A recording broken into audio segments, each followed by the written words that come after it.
Staying spiritually healthy takes a little bit of discipline and work, and Pastor Ken Shigematsu has been helping us with spiritual practices. Ken, today we're going to discuss the practice of vocation.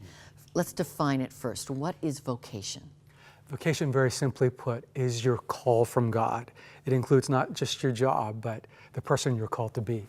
Okay, and that's the person you're called to be as a mom, as a caregiver, as a retiree, whatever it may be. God has a calling on who we are and what we do physically. Right. Okay, so how do I connect with God's purpose for my calling, my vocation? Yeah, this is really important because our society tends to define success by how much money we make, the size of our house, how well known we are. But God will define your success by whether you fulfilled your calling, your vocation. And so it's really important, as I write about in the book, to surrender open-handed to God and say, God, what is it that you want me to do? And as you prayerfully pursue that, God will guide you. It may not be in a dramatic way, but God will speak to you. And when I get to the next world, God is not going to ask me, why weren't you Billy Graham? Or why weren't you Mother Teresa? Or why weren't you Lorna Dueck of 100 Huntley Street? He'll simply ask me, why weren't you Ken? As Duke Ellington, the jazz musician, said, it's better to be a number one yourself than a number two somebody else. You actually challenge us in this book to imagine our death. Why? You know, as we imagine our death, it clarifies what's really important. As I was writing this book, my own father was dying and in fact died, so I was thinking about his life.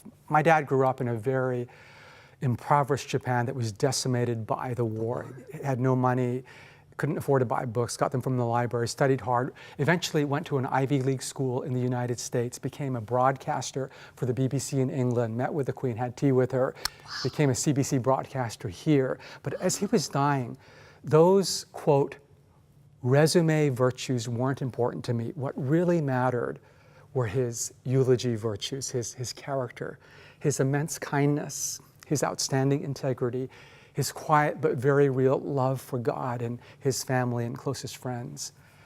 And so it struck me that what we do is really important.